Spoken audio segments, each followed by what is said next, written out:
reka nkusuhuze kandi nkwifurize gukomeza kugubwa neza cyane ubudahwema kutwereka ko ubana natwe umunsi ku munsi aho urereye hose waba uri mu gihugu cy'u Rwanda cyangwa se hanze y'igihugu cy'u Rwanda. Reka dukomeze kwifuriza gukomeza kugubwa neza, none reka dufunire kuguha ikaze muri iyi nkuru ya none. Nshuti mukundwa rero, nyemerera turebere hamwe izi breaking news natwe n'amakuru mashya arimo aratugeraho muri kano kanya.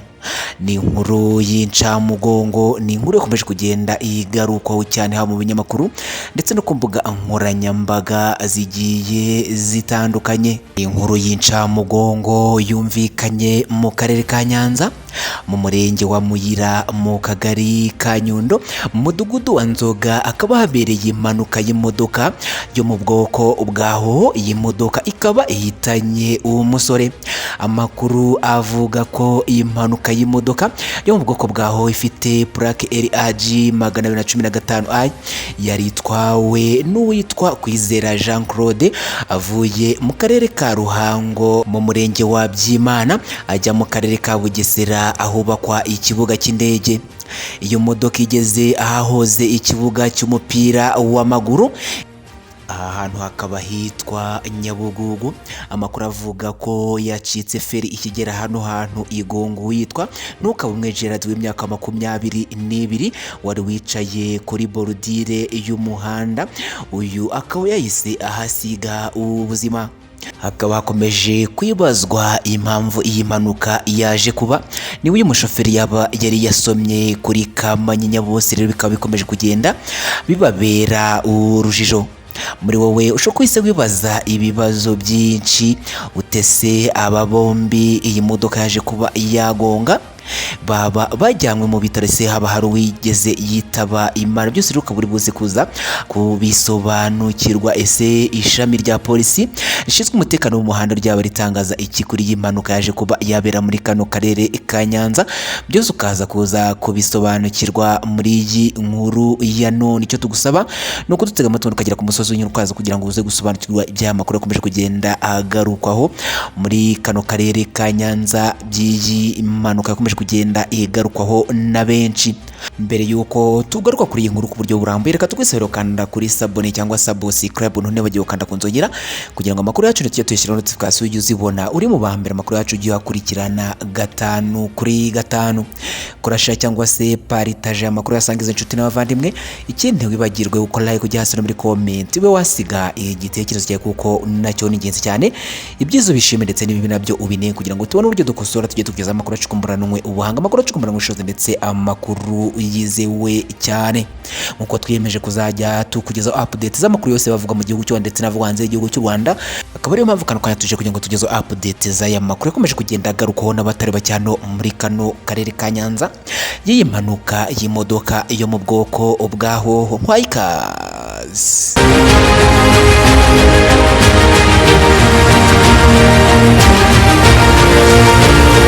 Nkuko twari tubikomejeho, ni inkuru akomeje kugenda igarukaho cyane ndetse ivugisha benshi abakumbuga ngo ndetse n'ibinyamakuru bigiye bitandukanye mu karere ka Nyanza. Impanuka y'imodoka yo mu bwoko bwa hoho ikaba yateye abantu benshi urujijo uburyo yaje kuba yabamo, dore ko uko iyi modoka yagendaga byaje gutungura abantu uko yaje kuba yakora iyi mpanuka.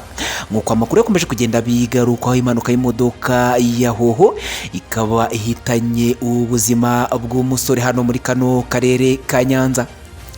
Mu karere ka Nyanza, mu murenge wa Muyira, mu kagari ka Nyundo, mu mudugudu wa Nzoga, hakaba habereye impanuka y'imodoka yo mu bwoko bwa hoho, aho bikomeje kugenda bigarukaho ko ihitanye ubuzima bw'umusore. Amakuru dukesha Umuseke ukaba wamenyeye amakuru ko impanuka y'imodoka yo mu bwoko bwaho ifite plaque RAG 215I yari itwawe n'uwitwa Kwizera Jean Claude avuye mu karere ka Ruhango mu murenge wa Byimana ajya mu karere ka Bugesera ahubakwa ikibuga cy'indege.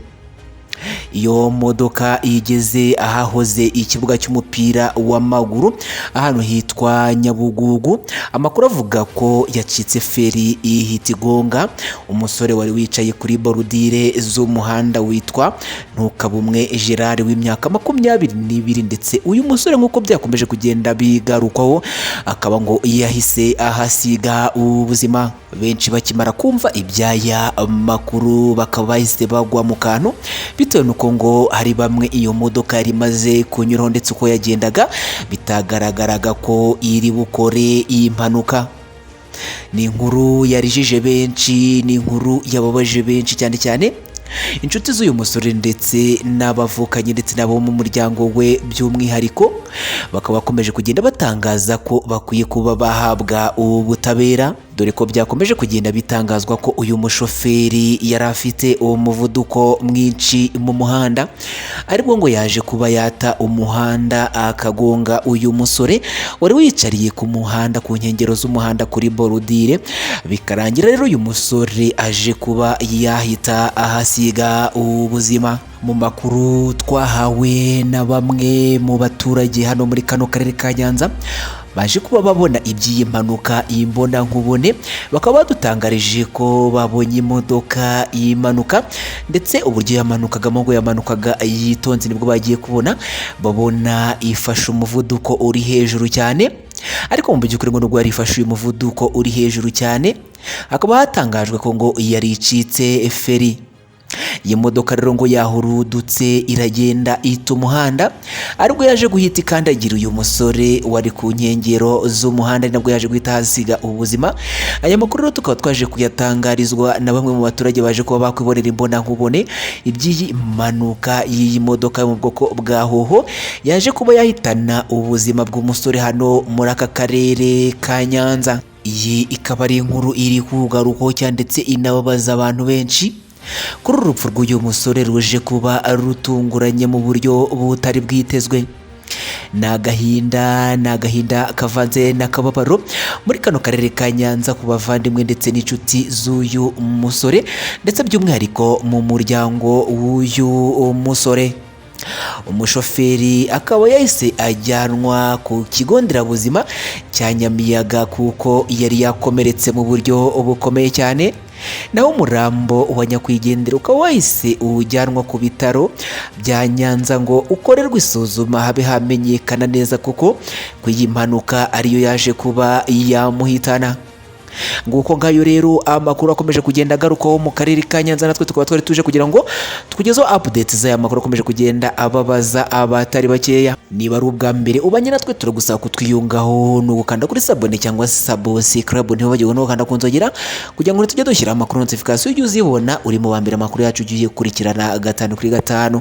Ni ibintu byoroshye cyane, kanda kuri sabone cyangwa subscribe munsi ya video yawe byanditswe mu ibara ry'umukara ubundi ubikore, tujye dushyiraho amakuru notification ujye uzibona uri mu bambere inkuru zacu ujye uzikurikirana 5 kuri 5. Kurashare cyangwa se partage amakuru yasangiza inshuti n'abavandimwe. Ikindi ntiwibagirwe gukora like ujya muri comment wasiga igitekerezo cyawe kuko nacyo ni ingenzi cyane, byiza ubishime ndetse n'ibi nabyo ubinenga kugira ngo tubone uburyo dukosora tujye twiza amakuru acukumburanwa ubuhanga, amakuru acukumburanwa ubushobozi ndetse amakuru yizewe cyane. Wakoze kuba natwe rero, ciao ciao, bye bye, amakuru nakagaruka.